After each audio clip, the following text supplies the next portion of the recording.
uno de los capítulos interesantes que es el capítulo número 26. Miren, por ejemplo, anoche lo que vimos en la vida de Yeshua, cómo miramos lo que Yeshua le responde a Juan el Bautista y cómo tiene mucho sentido para ese momento, ¿no? Para el contexto de Juan el Bautista, es cómo tiene su trayectoria, cómo tiene su interpretación, ¿no? Bueno, veo por comentarios que he visto en YouTube que la clase de Isaías ha gustado mucho, pues obviamente yo sé que pues, a ustedes les gusta, ¿no? Pero más allá de nosotros, aquí local, ha tenido una gran llegada a nivel internacional. Y cuando me refiero a nivel internacional, es porque precisamente fuera de Colombia hemos recibido mensajes e información que es muy grata leerla, ¿no? Cómo a gente le ha gustado mucho pues, estas clases, ¿no?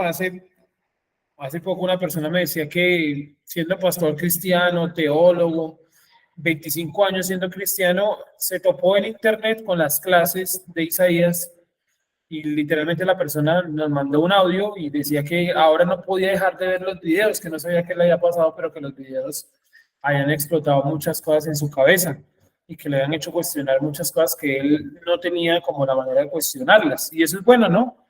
Que podamos cuestionar y que podamos buscar más en estas clases de Isaías. Bueno, gracias al Creador por eso. ¿Ahora me escuchan o no me escuchan? Hola, hola, hola, ¿me escuchan?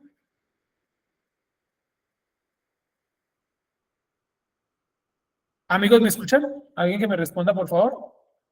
Sí, te escucho bien. Perfecto. Ahora sí yo los escucho a ustedes, de hecho los escucho muy duro. Listo, ahí está. Entonces, vamos a la clase del día de hoy.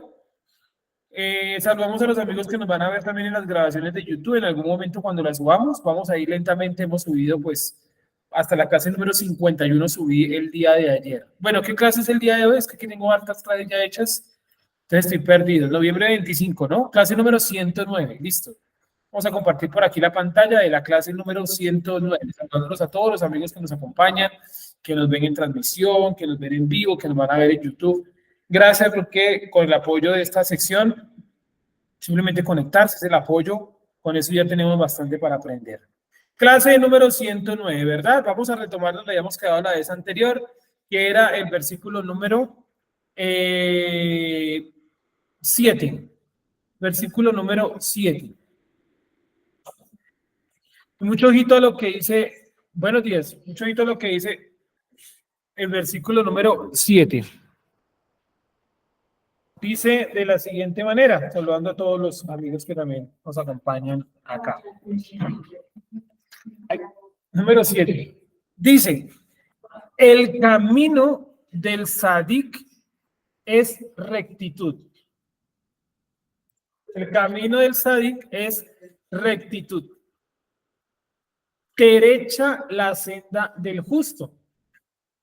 Tú la examinas.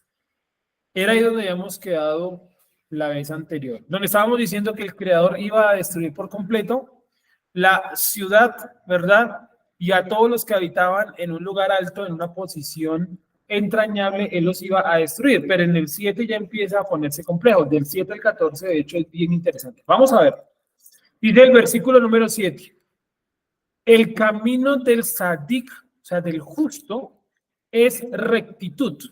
Derecha la senda del justo, tú la examinas. El camino del sadik es rectitud.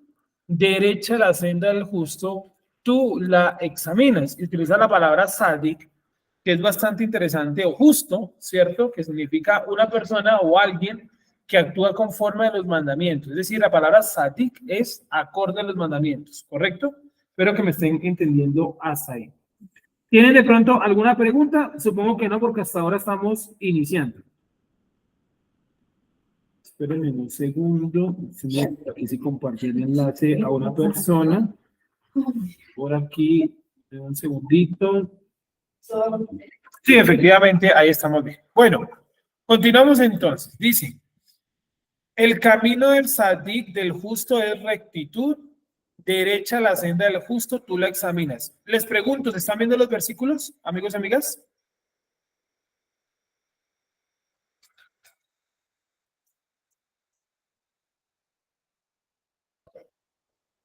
Hola, ¿se están viendo los versículos? Sí. Sí, señor. Listo, gracias. Seguimos. Bueno, gracias.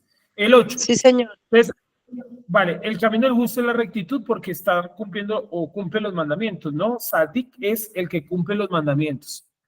Derecha la senda del justo, o sea, el comportamiento, el caminar del justo es acorde a los mandamientos. ¿Quién examina el camino del justo? El Creador. 8.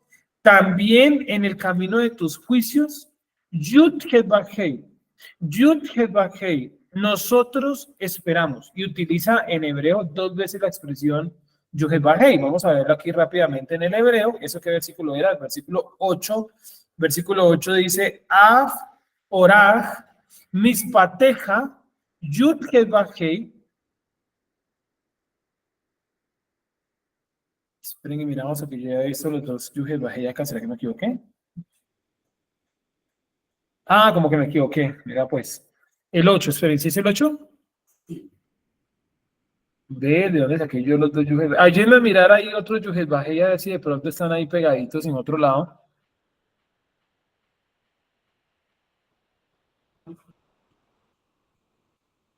No, efectivamente cometí un error ahí en la traducción.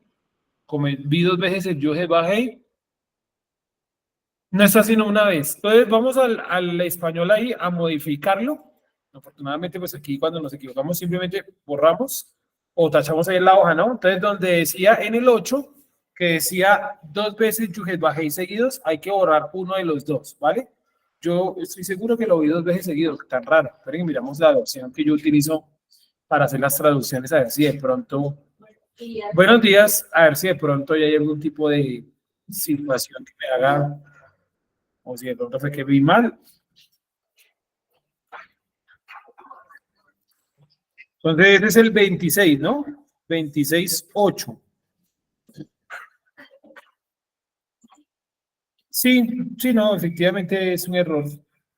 Entonces, borremos el segundo Yujet Bajei. ¿Listo? ¿Quién sabe dónde vi yo dos Yujet Bajei? Creo que en el anterior, por allá arriba sí había un ya Yujet Bajei, ¿no? Que lo vimos la semana anterior. Entonces, borremos uno de los Yujet Bajei y continuamos. ¿Ya lo borramos? Sí. ¿Ya lo tachamos en la hojita? En el versículo 8, el segundo Yujet Bajei hay que borrar. Queda de la siguiente manera. También en el camino de tus juicios, Yud Hei, ahora sí, nosotros esperamos.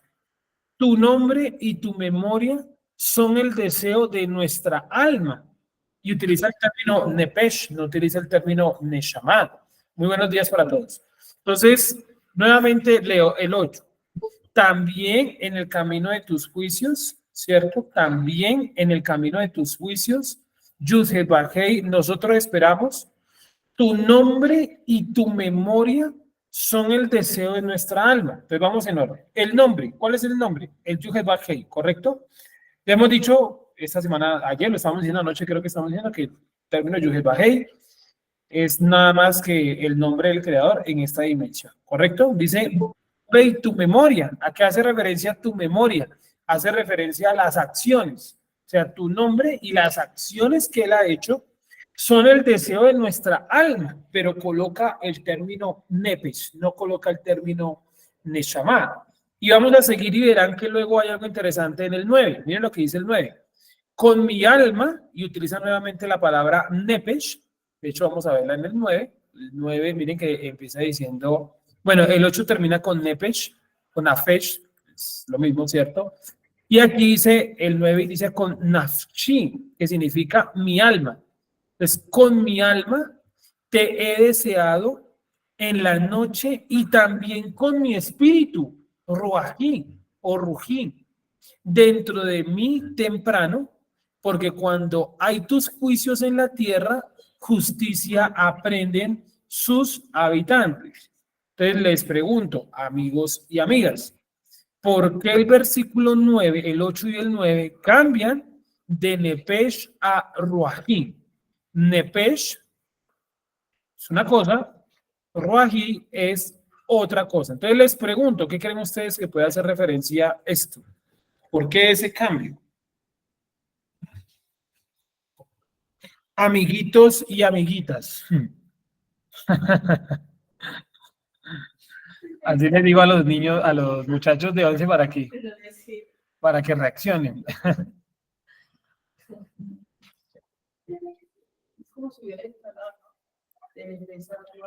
Vale, o sea, efectivamente hay un cambio espiritual ahí, ¿no? Nefesh y Ruach, pero están los dos, ¿no? El nivel Nefesh y el nivel Ruach, que tienen que ver también con la conformación de nuestro cerebro, ¿no? ¿Se acuerdan ustedes que el cerebro está dividido en 3 partes? ¿Sí lo recuerdan? Sistema límbico, ¿sí lo recuerdan o no lo recuerdan? ¿Cuál es el otro? La amígdala es el primero, me equivoqué. Amígdala primero, sistema límbico el otro y el sistema o el tallo cerebral, ¿cierto? O el cerebelo. Que cada uno de los 3 maneja 3 aspectos distintos de nuestro comportamiento. La amígdala tiene los instintos. Los instintos son comer, dormir, reproducirse, o sea, lo que compartimos con los animales. Los sentimientos están en el sistema límbico. ¿Sí? ¿Ustedes han visto Intensamente? Intensamente está hecho por Ed Catmull, que es bueno, él no la hizo, él fue como el asesor en jefe para poder elaborar esa película que es muy buena, ¿sí? Está hecho por un neurocientífico, Ed Catmull. Él tiene un libro que se llama, creo que se llama La creatividad, me parece que se llama así, The Creativity, donde él cuenta, él ayudó a diseñar grandes películas de Disney basado en la neurociencia, principalmente de Pixar. Entonces cuenta que para hacer Intensamente tuvieron que utilizar mucho el conocimiento que hay de las emociones en la cabeza. Si ustedes se acuerdan en la película, hagan un poquito memoria de la película, que va a salir la parte 2, ¿no? En la película, al final, Riley, que es la niña, ¿no? Tiene o desarrolla en su cerebro unas islas, ¿cierto? ¿Se acuerdan de eso? Ella tiene como unas islas aisladas y luego logra unificar todas las islas. Bueno, eso pasa en los seres humanos también. Los seres humanos tienen emociones separadas, más o menos como hasta los 6 años, que creo que es la edad que le ponen a Riley ahí. Y a la edad de 7 años, las emociones separadas se empiezan a unificar. O sea, un niño antes de los 7 años entiende tristeza, felicidad, cada una por aparte, ¿sí? Pero al llegar a los 7 años, el cerebro reconfigura todo y las mezcla todas. Entonces, un niño entiende que hay momentos felices que pueden llegar a generar nostalgia o hasta tristeza, que un momento feliz se puede convertir en un momento triste, ¿sí? En cambio, un bebé no tiene esa distinción. ¿Me hago entender? ¿Qué funciona más en un bebé? La amígdala. Entonces, por eso llora cuando no puede comer, llora cuando no puede dormir, porque están sus instintos, ¿sí me entiende?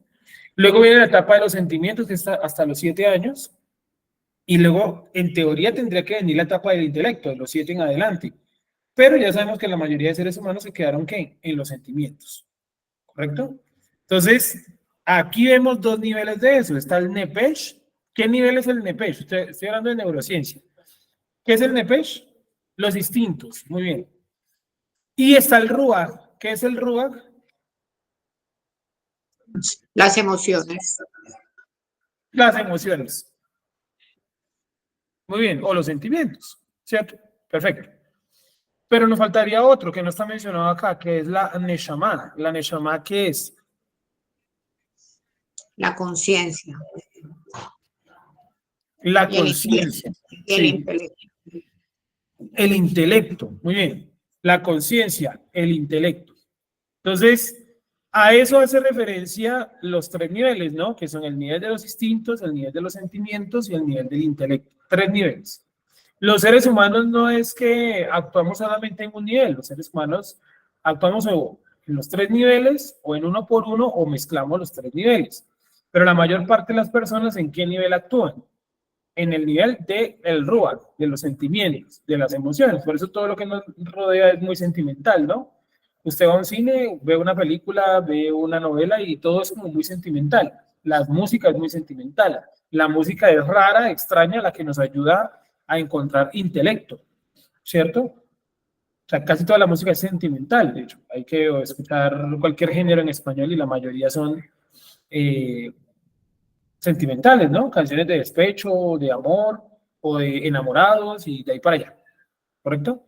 Entonces, desafortunadamente la sociedad, por lo menos la sociedad occidental, se quedó metida en la parte sentimental o las emociones. Pero si miramos otras culturas, de pronto han podido haber hecho ese salto hacia la parte del intelecto, ¿sí? Algunos hindúes, los budistas, sin duda alguna, y muchas personas de otras religiones han logrado, los sufíes en el Islam, han logrado encontrar el intelecto. Los judíos están en el intelecto también, ¿sí? Donde los judíos, por ejemplo, Cuando menos llora un judío, eso lo leí hace poco en un libro, cuando menos llora un judío ortodoxo es en un entierro. Y mira, pero y es una frase y es chocante, ¿cómo así que en un entierro es donde menos lloran? Claro, porque un entierro no es momento para shows, es para otra cosa, ¿sí? Bueno, seguimos entonces.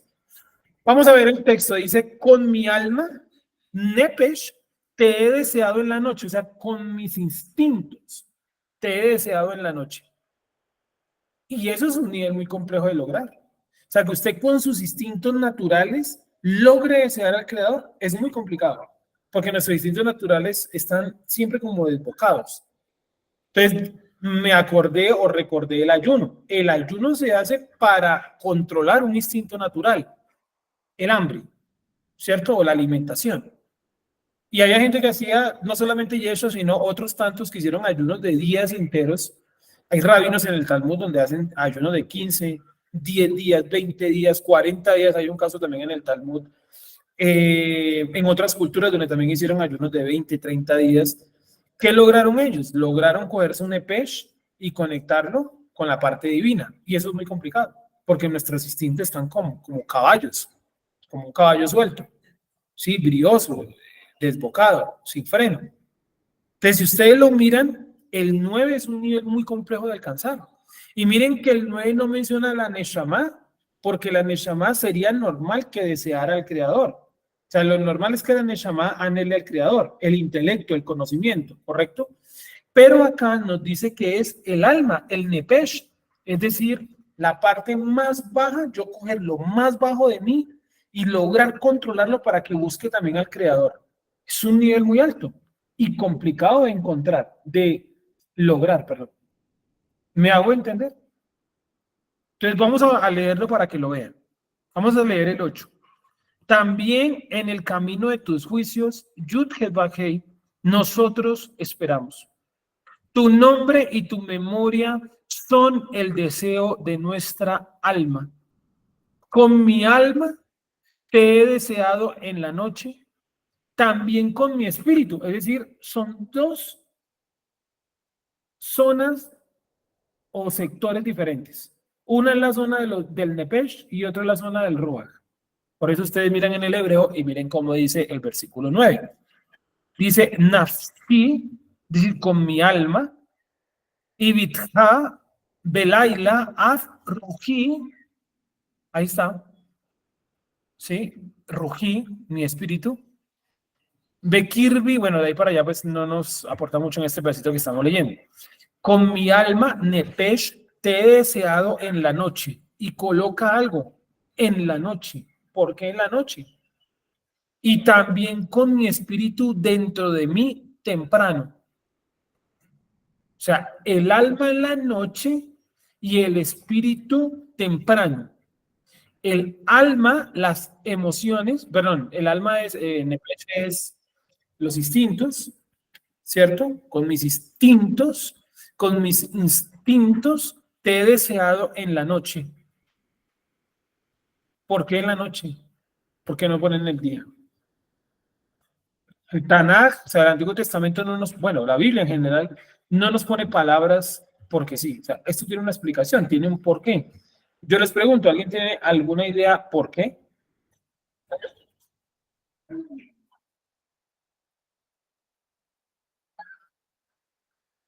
¿Alguien tiene alguna idea de por qué?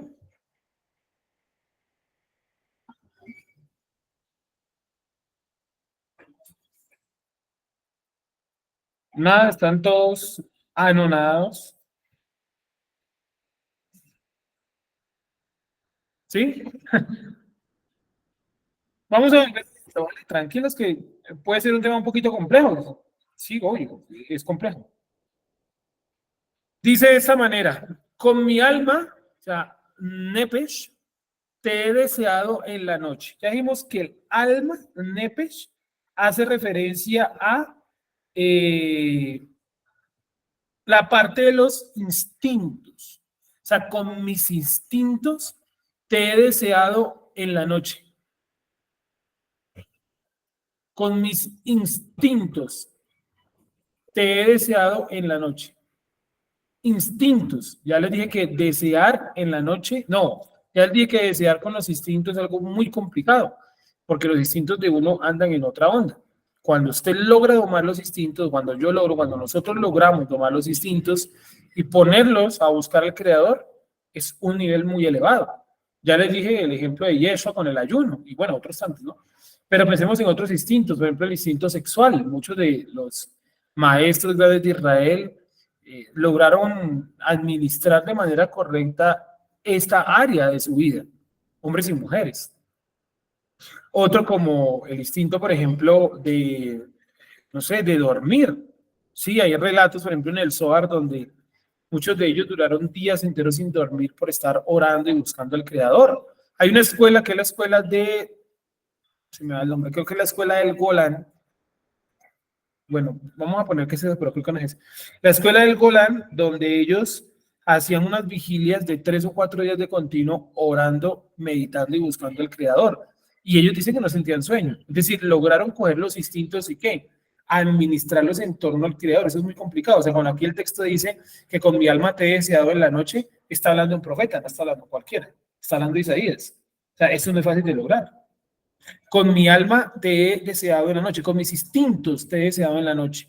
Y también con mi espíritu dentro de mí temprano, porque cuando hay tus juicios en la tierra, justicia aprenden sus habitantes. Es decir, cuando Dios trae un castigo a una parte del mundo, los habitantes, en teoría, deben aprender justicia. Pero miren lo que dice el 10. Amabilidad con el malvado, mas no aprenderá justicia en tierra de equidad y justicia hará. No verá la majestad de Yuhet Bajei. Es decir, los malvados son los que no aprenden justicia cuando Dios castiga a algún lugar en específico. Entonces, pongamos el ejemplo que mañana haya un terremoto en X ciudad. Eso es un acto del Creador. Los habitantes de ese lugar aprenden justicia a través de esa acción. Pero los malvados no van a aprender absolutamente nada. Es decir, cuando, por ejemplo, usted esté en un lugar, tiemble y suceda una catástrofe, Dios no lo permita, pues indica que ¿qué? Indica que Dios quiere que usted aprenda algo con eso. Cuando en su vida sucede una catástrofe, indica que Dios quiere que usted aprenda algo con eso. ¿Correcto? Bien, ¿alguna pregunta hasta ahí? ¿Estamos más o menos entendiendo? Entonces vuelvo nuevamente a la pregunta inicial. ¿Cómo así que con el Nepesh? Dice acá, con el Nepesh te he deseado en la noche. ¿A qué hace referencia a eso?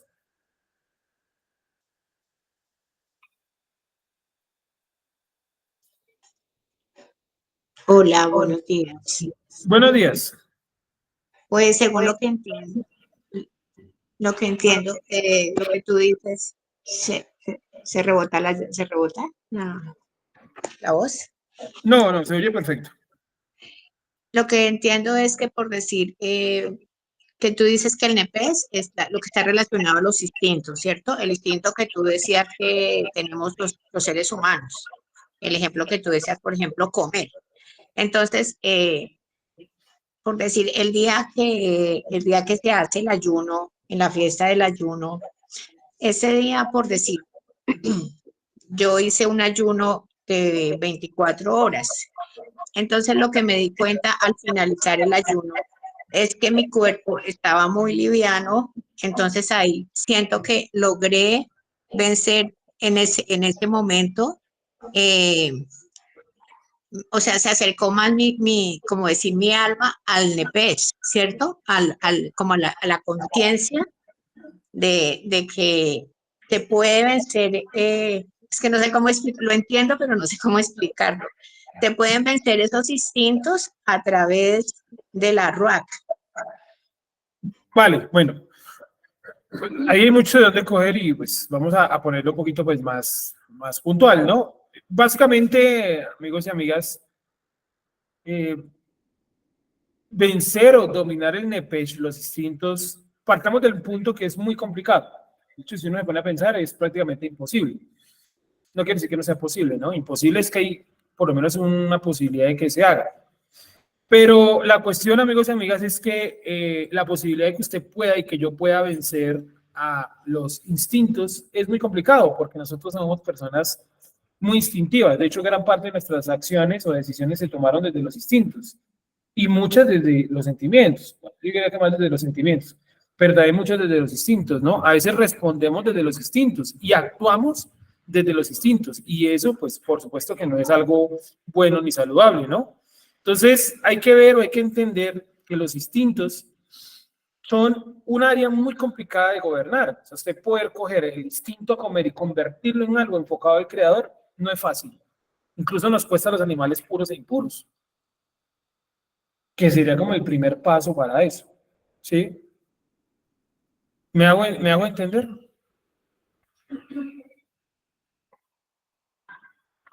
¿Alguien tiene algún otro comentario hasta ahí? ¿Quién? Ah, tú, dale. Me dice que de pronto cuando el cuerpo está en reposo, Sí, pues no sé, pues lo que está esperando el Eterno, o sea, como que se somete a él.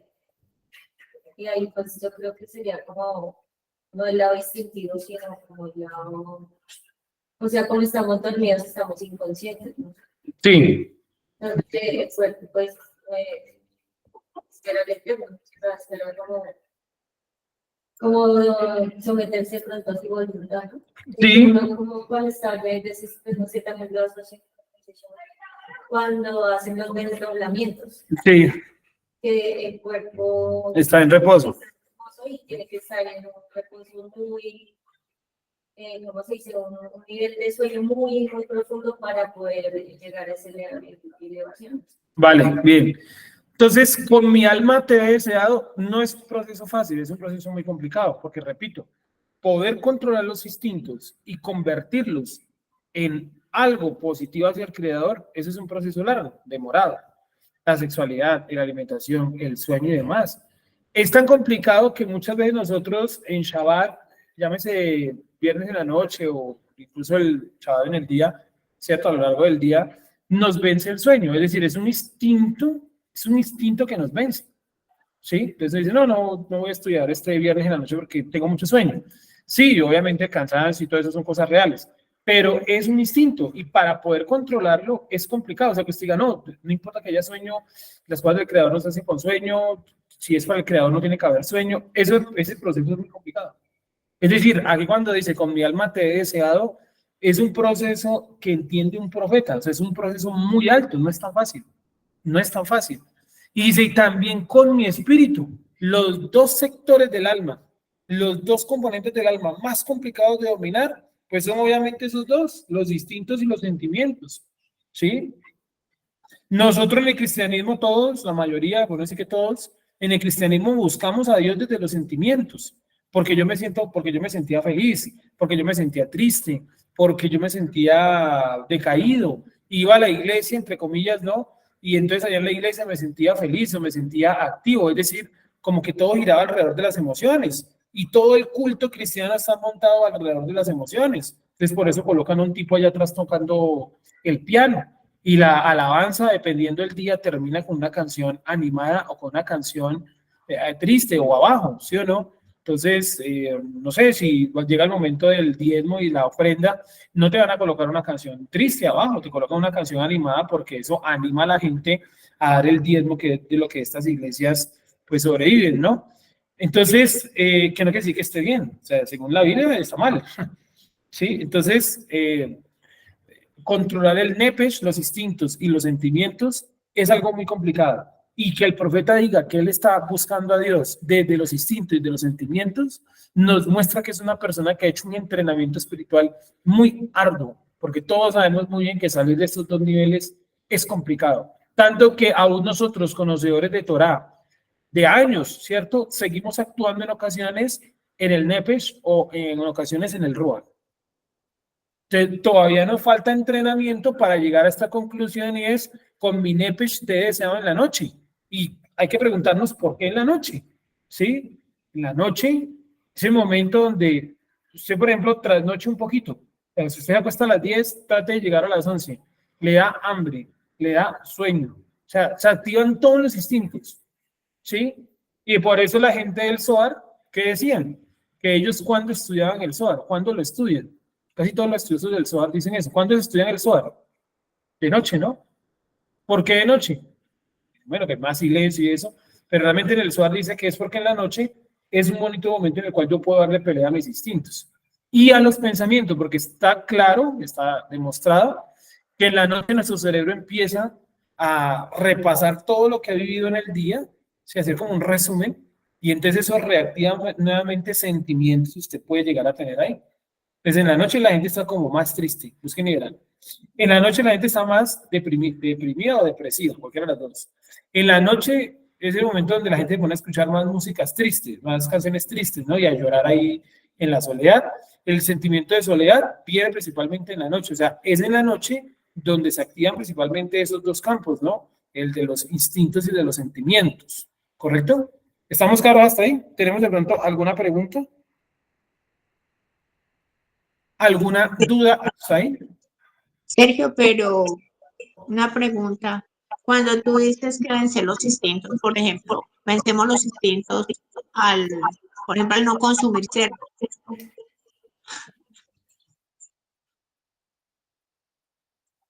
Sí, bueno, hace parte, ¿no? De ese, es un paso dentro de ese vencer el instinto. Yo diría que es más allá, ¿no? Por ejemplo, la fiesta de los panes sin levadura es una dura lección principalmente, bueno, Pesach tiene los tres, ¿no? Una lección para la Neshama, el intelecto, una lección para el Rúa, los sentimientos, y también una lección para los instintos, porque nadie me va a negar que en los panes sin levadura a todos nos despertó el instinto de comer levadura, se pone más fuerte. Se quiere decir que Pesach es un trabajo que en esas tres zonas.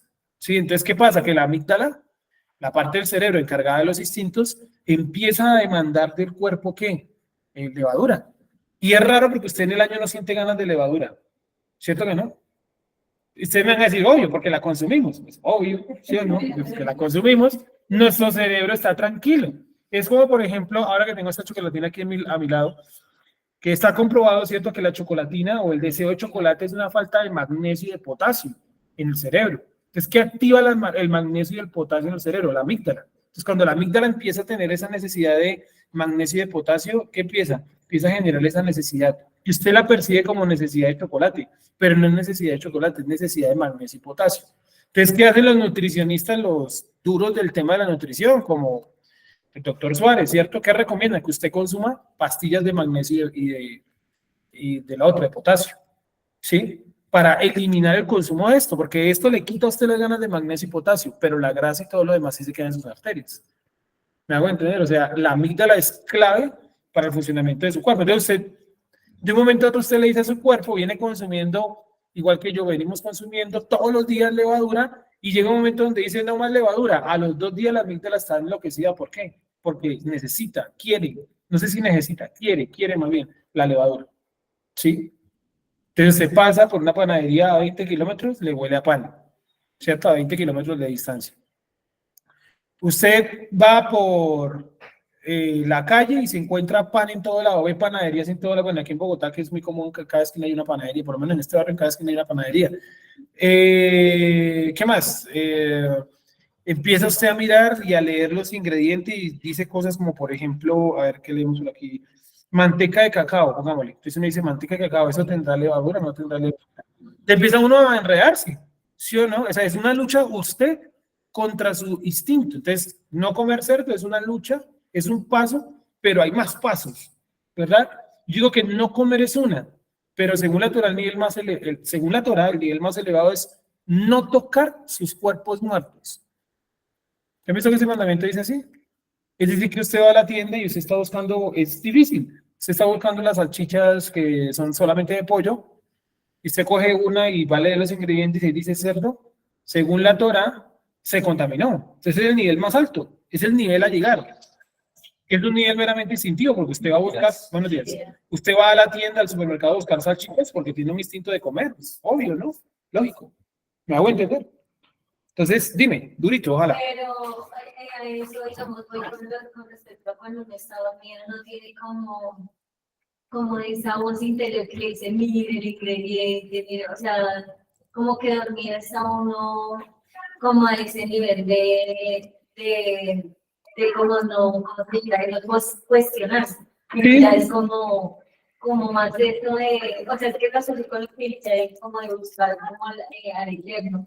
Sí, ¿eh? En ese estado de reposo uno no está ahí, pregunte, se mire, porque ya uno conociendo algo y uno como que lo que acabas de decir, mira la salchicha y mira los ingredientes, de pronto. Pero uno dormido está en un estado muy como vulnerable, ¿sí?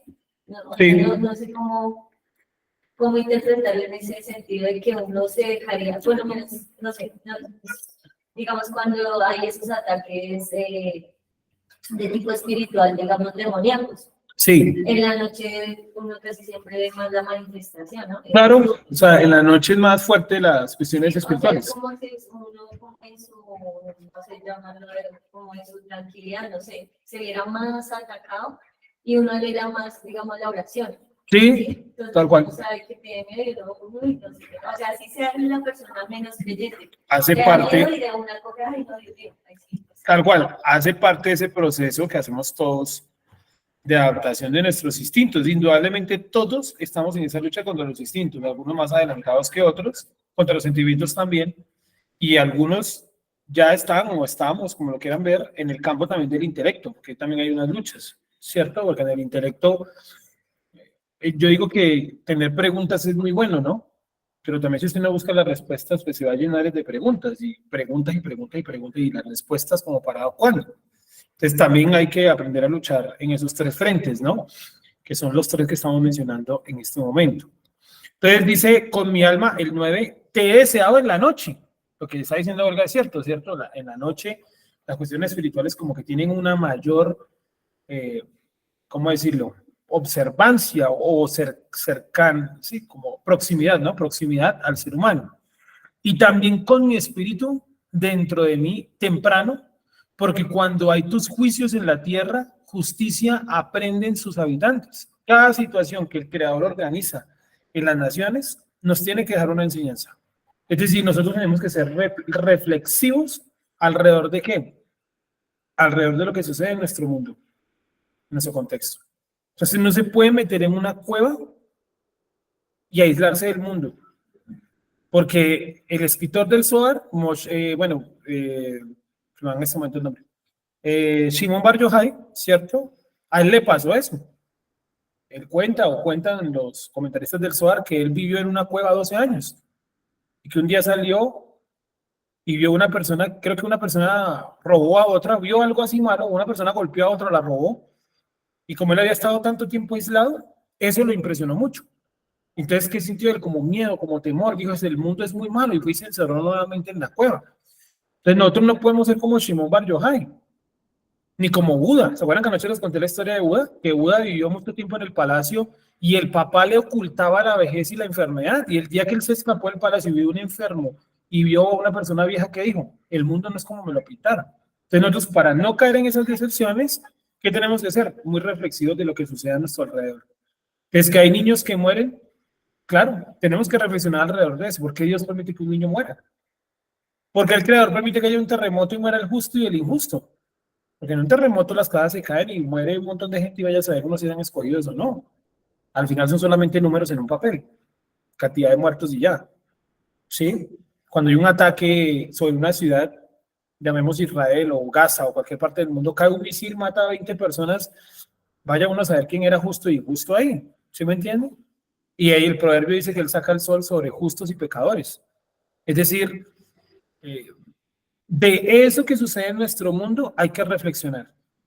Sí, hay que reflexionar, por ejemplo, en la actualidad, lo que siempre decimos, ¿no? Sobre el progresismo.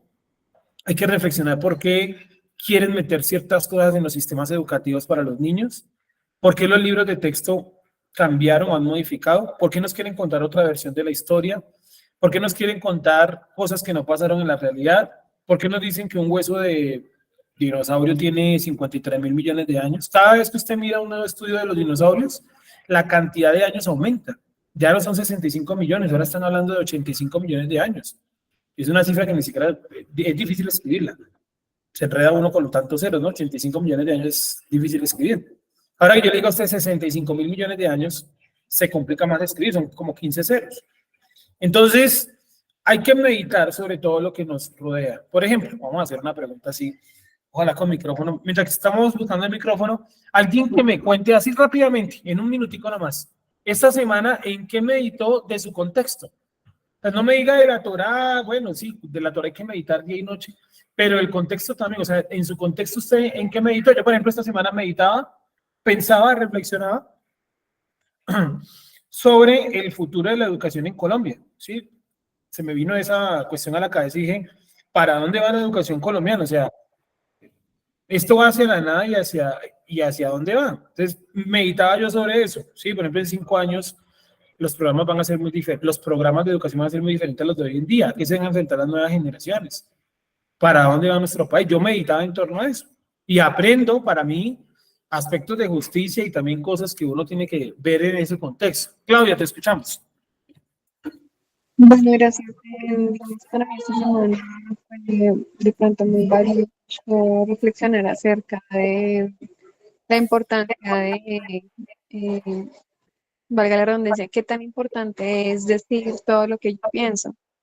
Y digamos que abarca todos los temas porque pues digamos que está bien, digamos, el comunicar, pero no necesariamente todo lo que se comunica, mm, digamos que trasciende. Entonces, ahí valoro muchísimo el silencio y que esas cosas que, digamos, que se reservan porque, digamos, mi ejercicio esta semana fue empezar a evaluar, digamos, qué consecuencias causaría lo que digo, lo que no digo. Y a la final, digamos que muchas veces el hablar de más rompe una armonía.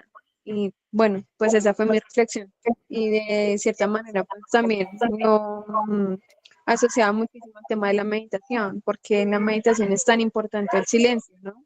Y no solamente el no emitir palabras, sino el aquietar ciertos pensamientos que también me pueden influenciar a llevar a sentir sentimientos que ni siquiera tienen lugar, porque muchas veces las ideas o los pensamientos alimentan sentimientos que innecesariamente tendrían lugar. Pues hasta ahí. Gracias. Vale, interesante. Entonces, si le preguntáramos a cada persona, pues cada persona va a decir, no, yo esta semana medité sobre la política exterior de Colombia, no sé. Medité sobre la importancia de filtrar bien las noticias, sí, y todas esas meditaciones que hacemos de nuestro mundo y entorno ayudan también a nuestro progreso espiritual, porque finalmente nosotros salimos allá al mundo a pelearla, a guerrearla. Y acuérdense que el propio Jesús, el propio Yeshua, dijo algo, dijo, yo no te pido que lo saques del mundo, es decir, indudablemente estamos en el mundo, si estamos en el mundo, nuestra labor es meditar acerca de lo que está pasando en el mundo, ¿sí? De lo que está sucediendo en el mundo, sobre la guerra entre Israel y Palestina o Gaza, la guerra en Ucrania y Rusia que no ha terminado, los movimientos militares de Estados Unidos, bueno, etcétera, etcétera. Todo eso tiene que ver con el mundo espiritual, porque todo está manejado por Dios y todo tiene que ser acorde a las profecías. Por lo tanto, todo lo que funciona allá afuera es un relojito para que usted lo medite y lo piense. Y si lo quiere, hágalo un poquito más, no tan mundial, no tan internacional, hágalo un poquito más en su contexto.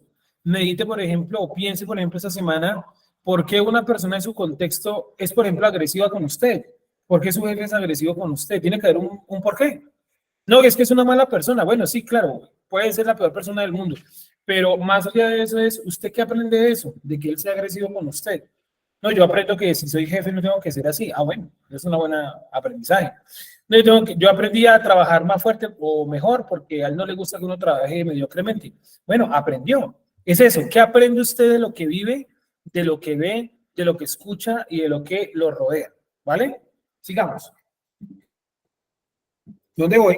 Allá. Dice, con mi alma te he deseado en la noche, con mi espíritu dentro de mí temprano, porque cuando hay tus juicios en la tierra, justicia aprenden sus habitantes. Justicia aprenden sus habitantes.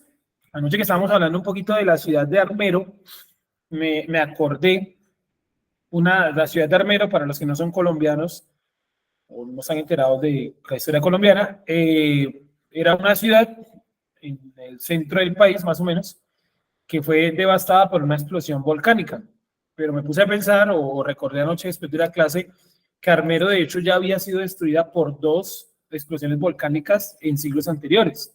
Y la gente que sobrevivió decidió construir el pueblo ahí mismo, es decir, ellos no aprendieron. ¿Sí? ¿Por qué no aprendieron? Si yo veo, por ejemplo, que mi casa está a la orilla del río, paso el río y se la lleva, yo tengo que aprender de eso. ¿Sí? No tengo que ser un sabio en Torá. Yo creo que la simple lógica, río, casa, río se llevó casa, orilla, digo, aquí creo que no es bueno construir una casa, me parece. ¿Sí o no? Pero hay gente que no hace esa reflexión. Hay gente que coge esas motos a 120 kilómetros por hora en una ciudad que está llena de huecos. O sea, no han hecho la reflexión que se van a matar. Sí, bueno, Dios no lo quiere. Pero se van a caer. Entonces cogen esas motos como locos. Sí. Y se caen, se revuelcan, van al médico, se recuperan y a los 4 meses nuevamente no, hermano, no está aprendiendo de lo que Dios le está permitiendo vivir. Es como el ejemplo tonto que siempre ponemos, ¿no? Si usted pasa por esa esquina y están robando, la otra semana difícilmente usted va a pasar por ahí. ¿Sí? ¿Se acuerdan que hace un tiempo por aquí había como unos animalitos que salían mucho por las... ¿Se acuerdan de eso? Entonces mucha gente evitaba por ahí porque no le gustan. Perfecto, o sea, aprendieron, ¿sí o no? Si usted va, por ejemplo, a un lugar, a mucha gente le pasa, y pide, y después le traen la cuenta y usted ve que está muy caro, yo creo que usted ya aprendió para la próxima preguntar primero, ¿cuánto vale? Sí, porque la gente a veces sube eso en las redes sociales, ¿no? Fui a tal restaurante y me cobraron el plato a 100.000. ¿Y usted preguntó cuánto valía? No. No, en la carta no decía, no, si en la carta no dice que preguntar. O sea, todas esas pequeñas acciones son cúmulos de sabiduría. Si usted, por ejemplo, se sube a una escalera y ve que la escalera está tambaleando, creo que es un aviso que o se va a romper la escalera o se va a romper usted la cabeza. Entonces es mejor que bajarse, pensar, meditar. Es decir, esa acción meditativa va desde por qué Israel ataca a Palestina hasta usted por qué la escalera le tiembla cuando se monta a cambiar un bombillo. ¿Me hago entender? O sea, es meditar en todo, pensar en todo y coger de eso sabiduría. La sabiduría clama en las calles, porque en todas las acciones de la calle usted ve sabiduría. Usted va en un carro, en un autobús, voltea a mirar por la ventana y más allá de imaginarse que está en un video musical, ¿no? Sí. Más allá de eso, piense y mire la gente, ¿no? Entonces uno ve, cuando no sé si se les ha pasado, uno va en el Transmilenio, en el autobús, ¿no? Para la gente que no es de Colombia, de Bogotá. Uno va en el autobús y uno va mirando y uno ve un montón de cosas que uno dice, pero ¿por qué la gente es así, no? Entonces ve el niño jugando con el balón ahí al ras de donde pasan los automóviles a toda velocidad. Ve un niño, así como veo aquí por la ventana, cargando como 4 canasteros. Sí, ese niño si no le sale una hernia es porque va a ser Superman, ¿sí me entienden? Tiene superpoderes. Sí, me hago entender. Un tipo que va a toda velocidad en contraria porque esa vía es hacia allá. Sí, o sea, ve uno, analiza y dice, mire, aquí hay sabiduría, uno va aprendiendo cositas de lo que ve, pero uno tiene que pensar, ¿vale? Reflexionar es la palabra, más que pensar. Amabilidad con el malvado más no aprenderá justicia. Es el tipo que coge la moto a 120 kilómetros por hora en una ciudad llena de huecos. O sea, no está aprendiendo justicia, no está aprendiendo a actuar como, dentro de la lógica. Dentro de la lógica, porque la Torá, la Biblia es lógica. Es lógica, porque maneja un principio matemático. Es lógica, la Torá, la Biblia es lógica. Es lógico que una persona se pare al frente de los hermanos y diga, yo soy sacerdote, tráiganme a mí los diezmos. Según la Biblia, yo diría, esto como que no es muy lógico. ¿Sí? Es lógico que una persona diga, eso no importa cuándo Jesús nació, lo importante fue que nació, celebremos Navidad. ¿Eso es lógico? Uno diría, no, aquí no hay lógica, porque ¿cómo así que no importa cuándo nació? Es decir, importa cuándo nació nuestro héroe nacional, el que sea. Y no va a importar cuándo nació Jesús, o sea, raro. Importa el día que usted nació, tanto que usted le celebran los cumpleaños, o por lo menos usted espera que le digan feliz cumpleaños mínimo. Y no va a importar cuándo Yeshua nació, raro. Eso no tiene lógica. Sí, sigamos. Tampoco es lógico decir, como decían en algunos lugares, es que Bogotá es la tierra prometida. No, eso no es lógico. Es que vamos a ganar a toda Colombia para Cristo, o toda Panamá para Cristo, o toda Costa Rica para Cristo. Yo diría, no, espera un momentico, porque ni siquiera en la tierra de Israel todos creían en Yeshua. Y estamos hablando de que eran personas que estudiaban la Biblia, y no todos estudiaban en Jesús. Interesante, ¿no? Seguimos. Entonces, amabilidad con el malvado, mandó a aprender a justicia. En tierra de equidad y justicia hará, no verá la majestad del Creador. Cuando yo me niego a aprender de lo que vivo, de lo que veo en mi entorno, no entiendo la majestad del Creador. ¿Sí? Cuando voy al campo, por ejemplo, pare un momento cuando vaya al campo de paseo, lo que sea, y mire el objeto natural que usted tiene al frente. Si es a la playa, sí, bueno, pues uno va a la playa porque le gusta, quiere disfrutar, yo qué sé, pero también piensa un momento en el mar, en las olas, la profundidad del mar. Bueno, medita alrededor de lo que usted ve. Si usted va al campo y ve un montón de pájaros, yo diría, bueno, ¿y por qué Dios creó esos pájaros? ¿Qué papel tiene ese pájaro en la naturaleza? ¿Qué pasa si yo mato a ese pájaro y los elimino todos los de esa especie? ¿Qué pasaría en la naturaleza? Eso es extraer sabiduría de lo que me rodea. ¿De dónde extrae mucha sabiduría? Bueno, leí esta semana, por ejemplo, que las mujeres que son madres, lo leí en un libro, se llama algo así como el desarrollo del cerebro del niño, el libro. Las mujeres que son madre suelen desarrollar o suelen tener como una explosión neuronal después del parto. Pero el estudio dice que no es tanto no es un efecto orgánico, o sea, no es como que tuvo un parto y las hormonas se volvieron más inteligentes de un momento a otro, las neuronas, pero se volvieron más inteligentes de un momento a otro, no. Es porque una mamá, una mujer que ha tenido un hijo, empieza a tener un mayor nivel de pensamiento. Es decir, antes usted veía un florero, ahora usted ve una posibilidad de que el niño se le caiga el florero, que haya un desastre. No, movamos el florero. ¿Sí? Usted ve el borde de la cama, antes usted el borde de la cama no le interesaba. Estoy diciendo el borde de la cama, a la altura de la cabeza, le puede golpear, pongámosle algo. Y todos esos procesos pequeños que hacen las mujeres que han tenido un hijo, permite que desarrollen un nivel, un nivel de inteligencia mucho más alto que el que tenían antes. ¿Sí? Entonces usted dice, está llorando, entonces aparece el papá y dice, eso es porque tiene sueño. Y la mamá le dice, no, tiene frío. Y dice, frío, sí, entonces uno lo coge y así está frío. ¿Cómo saben? Porque han hecho una reflexión en el comportamiento del niño. Entonces eso es real. Una mujer que ha tenido un hijo desarrolla su capacidad cerebral. Y solamente es mirando que su entorno y el hijo, entorno del hijo, la cama, la cobija, el niño, la comida, así, todo entorno. Y aprende, imagínense. Me digo que uno lo llevar a ese nivel de aprendizaje a la naturaleza. Por ejemplo, por qué llueve, las nubes y todo eso.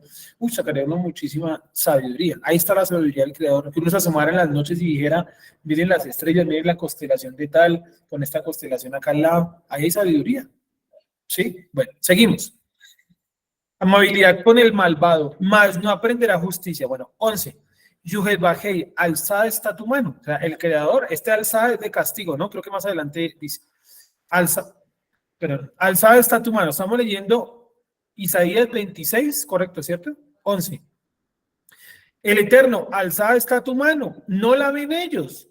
Se avergonzarán los que envidian al pueblo. Entonces yo dije, alzada está tu mano, no la ven ellos, alzada está tu mano, no la ven ellos, y me acordé inmediatamente de los movimientos. Por ejemplo, estaba mirando esta semana que en Estados Unidos hay como unos investigadores de sociología y eso, y ellos han concluido que para que una idea se haga real, miren el estudio que los tipos hicieron, es un estudio serio, para que una idea sea metida en la sociedad, tiene que pasar alrededor de 20 años, ¿sí? Pero que esa idea no se mete por sí sola. O sea, no es como que la idea viene y se metió y nos llenó a todo. No, no. Que utiliza los medios de comunicación. Entonces, decían que hace 20 años, Disney, por ejemplo, representaba, hace 40 años, Disney no representaba, perdón, a personajes homosexuales. Incluso tenían una política de no representar homosexuales en dibujos animados. Entonces, la gente tenía como cierta rechazo a los homosexuales, ¿verdad? Pero desde hace 20 años empezaron a aparecer personajes amanerados, que uno no sabe si es hombre o mujer, ¿cierto? Como por ejemplo ese personaje de... Se me va el nombre. Bueno, es un personaje que uno no sabe si es masculino o femenino de una caricatura animada de Disney. Y eso es porque, ¿qué? Porque desde hace 20 años vienen tratando de meter la idea de ¿qué? De la igualdad de género, entre comillas, y de que yo puedo ser hombre o mujer. Yo me puedo identificar como hombre o como mujer. Vienen trabajando hace 20 años. Entonces ellos concluyen que la idea que están trabajando ahorita es la idea de normalizar la pedofilia. Es decir, tener relaciones sexuales con niños. ¿Sí? Entonces decía la investigación que, por ejemplo, En Netflix ya hay varios programas que promueven eso, y ahí colocaban los nombres, para mencionar un montón, pero me quedó sonando uno, que es una película que uno entra a Netflix y por ahí sale a veces, Cuties o Cutes, ¿sí? Que significa en español bellezas. Es una película, yo no la he visto, pero ahí mostraban una reseña donde se trata de unas niñas que quieren ser bailarinas, pero mostraban los enfoques de la cámara y claro, eso está súper, hiper, mega sexualizado. ¿Sí? Entonces, ¿cómo ellos en el año 2000, creo que 2021, empiezan a promover esta idea de la pedofilia? Quiere decir que para el año 2041, según ese estudio, va a estar normalizada la pedofilia. Y no es para allá para donde vamos, no lo hemos dicho aquí un montón de veces. Interesante, ¿sí o no? Entonces, decían, por ejemplo, que la gente que consumía música en los 90, en los 80 eran los mayores de 30, en los 90 eran los mayores de 20, en los 2000 entre 15 y 20, y del 2010 para acá, desde los 5 años en adelante ya consumen música, es decir, que los mensajes que usted oye grotescos en determinadas canciones de cualquier género, ya no está llegando una persona de 30 años, de 20 ni de 15, está llegando un niño de 5 años. Y entonces vemos en TikTok niños de jardín cantando canciones que uno diría, pero ¿cómo canta esto un niño? Aquí en Colombia, ¿se acuerdan que se hizo famoso una profesora que ponía a cantar a los niños una canción que dice maldita traición? ¿Sí o no? Y unos niños chiquiticos como de 5 años. Entonces, es interesante. Alzada está tu mano, no la ven ellos. O sea, ellos no están viendo esa decadencia moral. Nosotros sí tenemos que verlo y meditar alrededor de eso. Se avergonzarán los que envidian al pueblo, también el fuego a tus enemigos consumirá. O sea, Dios castigando a los que se han levantado en contra de Israel. El Eterno establecerá paz, porque también nuestras obras tú hiciste. ¿A quién nos va a traer a nosotros paz? ¿Un ser humano o un tratado? No, el Eterno. Yuhet-Bajé y Elohim nuestro nos han dominado poderosos, y utiliza la palabra Adonim, fuera de ti, pero solamente mencionaremos tu nombre. Es decir, el profeta reconoce que el pueblo tenía otros dioses. Bueno, y tampoco es que sea un descubrimiento de nosotros acá, porque notablemente la Biblia dice que Israel tenía otros dioses. Los menciona con nombre y todo, Baal, Acera, bueno, etc. Entonces, fuera de ti, pero solamente mencionaremos tu nombre. O sea, a pesar de que como israelita hemos tenido muchos dioses, llega un momento donde uno dice, ¿sabe qué? El único Dios es Yud-Heh-Vah-Heh. Y usted puede nombrar, y yo también, podemos nosotros nombrar Dios a cualquier cosa, pero eso no indica que lo sean, ¿correcto? Y cuando uno está en la mala, como decimos aquí en Bogotá, mal llevado, uno dice, no, el único Dios, ¿quién es? El único que me puede echar la mano en esta situación, ¿quién es? El Eterno. Yuhet-Bajé nuestro, nos han dominado poderosos fuera de ti, o sea, otros dioses, pero solamente mencionaremos tu nombre. Muertos son, no vivirán. Han fallecido, no se levantarán. Entonces tú los visitarás y destruirás y perecerá toda su memoria. Está haciendo la diferencia entre las naciones e Israel, que las naciones no van a resucitar, pero Israel sí. Muertos son, no vivirán, o sea, vida después de la muerte. Han fallecido y no se levantarán después de la muerte, ¿no? La resurrección. Entonces tú los visitarás y destruirás a las naciones. ¿Se acuerdan que al final de los tiempos hay unos que resucitan y otros que no? Y a los que no resucitan, ¿qué pasa? Dios los destruye al final de los tiempos. Entonces tú los visitarás y los destruirás. Y utiliza la palabra destruir. La palabra correcta es erradicar, pero me pareció muy fuerte poner erradicar. Y los erradicarás. Y perecerá toda su memoria. Es decir, las personas que no sean levantadas por el Creador, Dios va a borrar su memoria. Eso dice el libro de Apocalipsis, bienaventurado el que no tiene parte en la segunda resurrección, porque la segunda muerte, ¿qué? No tiene efecto sobre ellos. Cuando habla de memoria, habrá de pronto referencia a su familia, digamos, a sus descendientes. Bueno, no necesariamente porque de pronto alguno de mis antepasados no se ha escogido, ¿no? O de mis descendientes. Entonces, más como sus acciones, ¿no? Como lo que hicieron en vida. No habrá más memoria. Porque, digamos, eso me parece hacer con respecto a esos capos de la mafia. Sí. que películas, series, camisetas, o sea, uno va a tiendas que venden cosas de supuestamente de Colombia. Y está Pablo Escobar ahí. Sí, hasta billetes con todo, billetes con la cara de... Y es una decadencia moral. Sí, y entonces yo, o sea, cuando yo acá decía, o sea, me pongo a pensar eso, o sea, que será borrar su memoria, porque, o sea, claramente no hay cosas que, pues, obviamente sus víctimas o las familiares de sus Sí, recuerdan esto, ¿no? sí. Y por ahí,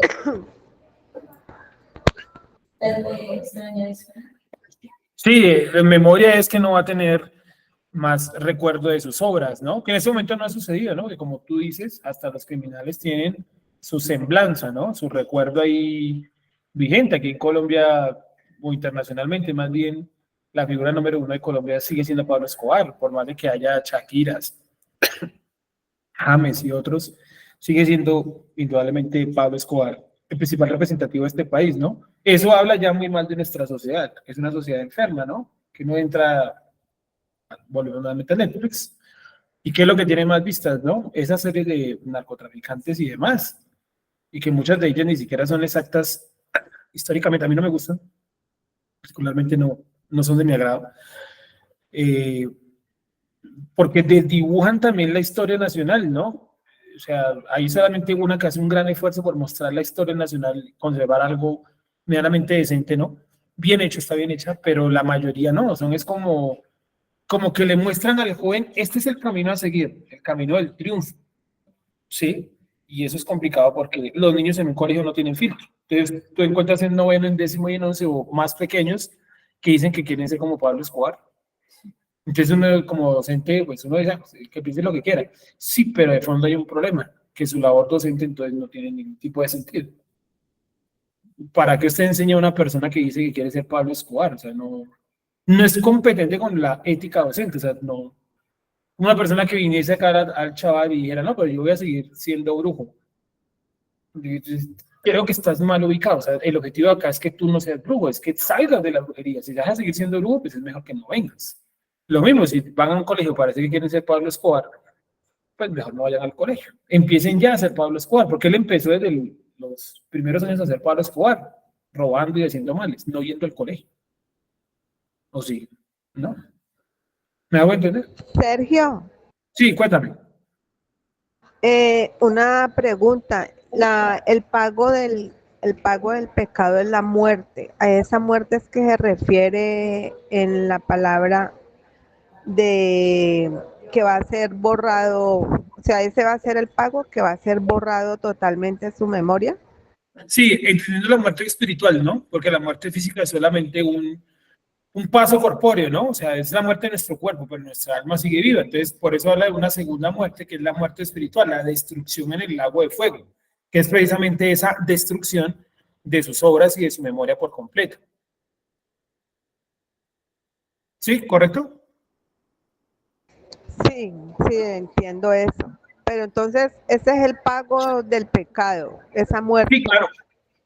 Sí, el pago del pecado es la muerte espiritual, porque mira que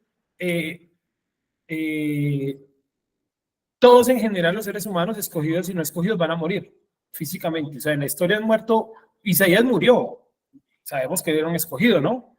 Y sabemos que él tenía mucho conocimiento y todo lo demás, pero murió, ¿sí? Entonces el pago del pecado es la muerte, pero se refiere a la muerte de tipo espiritual, la destrucción, el borrarles la memoria, que no quede rastro de ellos. Por eso Isaías dice, he aquí ya no habrá más memoria de lo antiguo. Y por eso Pablo dice, aquí somos hechos que nuevas criaturas, lo viejo ya pasó. O sea, nuestra vida atrás ya quedó borrada, ¿correcto? Sí, gracias. Bien, ¿alguna pregunta hasta acá para que demos cierre a la clase del día de hoy?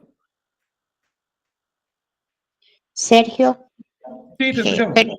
pero una pregunta con respecto a lo que acabas de hablar. De todas maneras, ellos resucitan y después viene el juicio hacia ellos. O sea, No resucitan, reviven, ¿no? sí, reviven, perdona, sí, reviven. Sí, sí, claro, porque no puedes juzgar a una persona que está en estado de inconsciencia, ¿no? O sea, tiene que darle conciencia para acusarlo de algo. Es como yo, está acusado de matar a alguien y me llevan al juzgado dormido, pues No sé, ¿cómo lo imputan, no? No tiene ningún tipo de presentaciones. Entonces, sí, efectivamente tienen que volver a la vida en términos de revivir, ¿no? No de resucitar, que es otra cosa. Bien, vamos a orar, vamos a darle gracias al Creador, recordándoles el horario de hoy, desde la 1:30 la oración, bueno, 1:30, 1:40 la oración, hasta las 2 pasaditas, luego tenemos otras enseñanzas, luego tendremos la clase de historia, y por último la parashá de la semana, que es la parashá Bejal o Teja, ¿no? Que es la parashá de esta semana. Invitándolos también a que se unan a nuestros estudios de los días miércoles, los esperamos a todos, ¿no? Para que se unan, que esta semana no es el miércoles, ¿no? Es el martes. Esta semana es el martes, el estudio de los miércoles, pero esta semana es el martes. La semana pasada fue el jueves, tampoco fue el miércoles, entonces hay que replantearnos un poco ese título, ese nombre de la clase entre semana, llamémoslo así. Esta semana es el martes nos vemos virtual o presencial, las dos, desde las 7 de la noche con la clase número 2, ya vimos toda la parte 1 de esa Adán y el huerto en Edén, ¿no? Que es lo que estamos estudiando. Y los invitamos a que ingresen a Centro de Estudios Hebreos Teroa BETS. Voy a dejar aquí el enlace para que si alguno de pronto no lo ha visto por ahí, puedan ver de pronto la publicidad del curso que estamos anunciando para el mes de diciembre. Esperando que la mayoría de ustedes, por no decir que todos o un gran número de ustedes, se pueda unir a ese estudio que me parece a mí que es, uno, necesario y dos, bastante interesante para que podamos ver en orden, como hemos visto tantos otros temas en orden, ¿no? Ahí dejé el enlace para que ustedes ingresen y puedan ver la temática que estamos o que vamos a dar en el mes de diciembre y puedan apoyar nuestros espacios ahí, ¿no? Oremos, démosle gracias al Creador. Padre, te damos gracias y te alabamos y te exaltamos ahora y siempre. Gracias te damos por este Shabbat, por la tranquilidad que tú has puesto en nuestra vida. Tú nos permites ver y entender tu escritura. Te damos gracias también por la vida de cada uno de nosotros que tú permites que estudie la escritura. Gracias, Padre, te damos por nuestras familias. Gracias, Padre, te damos por este Shabbat, por este lugar de reunión, por la posibilidad que tenemos de hacer esta transmisión a través de Internet y de otros mecanismos y recursos que tú nos has provisto en este lugar. Gracias, Padre, también por cada hombre y mujer que ha buscado tu escritura y a quien tú le has dado sabiduría y pasión por ella.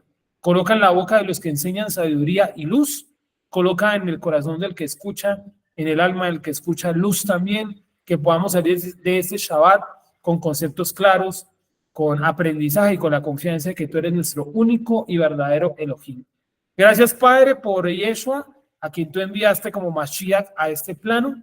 Te pedimos que nos guardes según tu voluntad y según tu presencia. Alimenta nuestros instintos, nuestro sentimiento y nuestro intelecto para que podamos conectar en los 3 niveles contigo.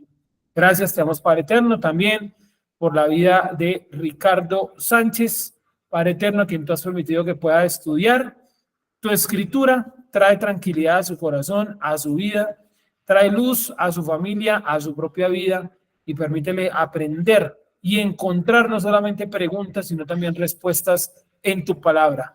Bienaventurado eres tú, que permite que el cojo salte, que el mudo hable y que el ciego vea. Gracias, Padre, porque todos sufrimos de ceguera espiritual. Tú con tu misericordia nos trajiste de regreso a tu santa Torá, a tus santos mandamientos y a tu santa escritura. Gracias, Padre, por el estudio del libro de Isaías, por estas 111 clases que nos has permitido realizar, por la misericordia enorme que has tenido en este lugar. Gracias te damos, Padre. Amén. Amigos, muchísimas gracias a todos, que estén muy bien y nos vemos en la tardecita, ¿vale? Desde la 1:30 para el que se quiera conectar, yo envío el enlace más tarde. Shalom a todos, buena tarde. O nos vemos presencial. Shalom, gracias. Shalom. Gracias, Sergio. Muchas gracias, Sergio.